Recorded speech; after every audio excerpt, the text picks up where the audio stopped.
Hello, I'm Richard Ridge for Broadway World. One of this season's most eagerly awaited new musicals is Flying Over Sunset at Lincoln Center Theater.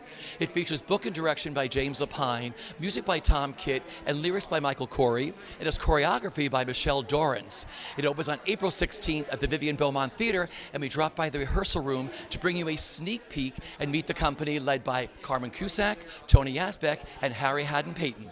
Flying over sunset, crossing Hollywood and Vine, flying over sunset, past the Hollywood land sign, riding with the top down, I overturn you, man. I could have had my choice of any then, and I'm flying over sunset, young again. I found these three fascinating characters, all of whom were at a certain point in their lives unbelievably successful in what they did, but for reasons that we discover in the show, why did they have to turn to this drug? And the drug, as I knew it, was like, it's Saturday night, let's have a good time, let's drop some acid.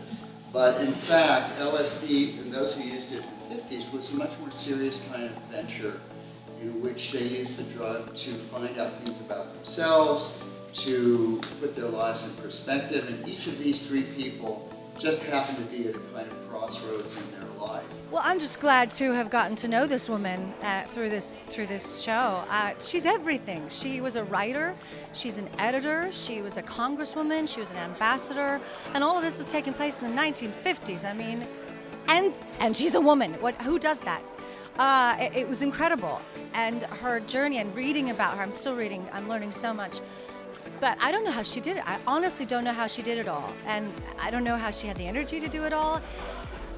And then she was a mother, but lost her daughter at a young age. And I think she was at such a crossroads and trying to decide, does she still want to keep doing this, you know, what she was doing in her career, and just having to deal with a lot of things. And she's a fearless woman, and she really wanted to look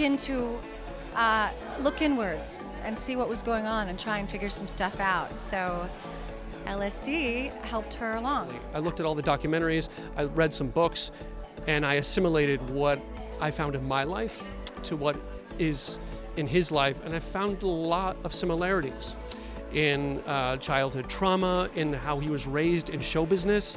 It's actually quite uncanny in ways in how he was raised into the world of what we do on Broadway. So that part was pretty easy to harness. Everything else is just an illusion and an act, and that's the fun part, is putting what is real into what is an illusion. And so hopefully, like I said, it's not Cary Grant as you know him. It's a brand new character of Cary Grant.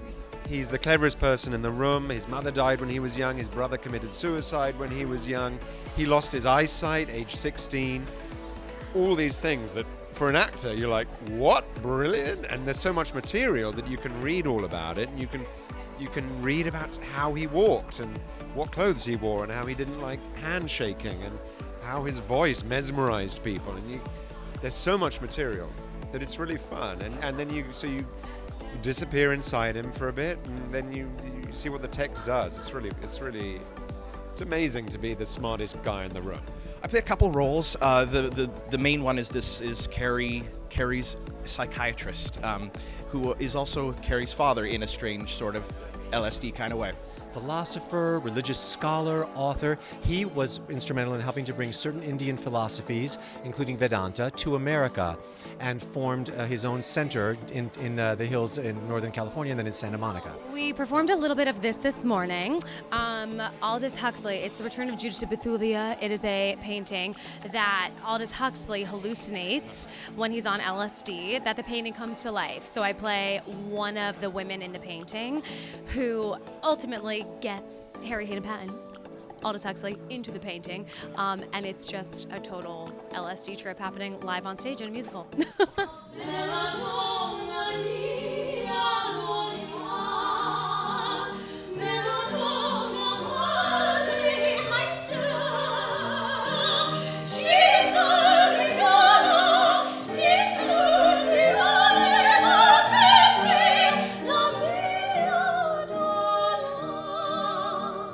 very special to work on an original, brand new musical where you can really try and do anything, especially about this kind of subject matter. That's fantastical, but really emotional. And also to work with James, someone who has been at the forefront of creating original musicals, subject matters that you wouldn't think, and they explore the human depth, and it's been an inspiration and influence for me as a writer. So now to be side by side making this new musical is quite thrilling. I think mostly just to be a part of a new show, an original show, in the room with the creators, and just seeing the changes in the process. The process is like such a gift as an artist to be a part of. So, yeah. And it's also interesting. James is the writer-director. He'll edit the script on the spot. It's something neither of us have ever experienced before. So, well, it's just been great working on a musical that breaks all the boundaries. James LaPointe and Tom Kidd are the greatest collaborators, Lincoln Center. And on a personal level, you know, I feel for these characters. They're at a crossroads, and in the theater, we're always at a crossroads. You know, I think it's just been a show where I've had to ask a lot of questions to myself, and why I was writing it, and why I was interested in it, and how I related to these characters. And so I think what makes it special is it's very personal. And I can't wait to get to the set again. Get made up, groomed and dressed. The illusion feels more real than the rest. I have it all. I have it all. I just wish I was someone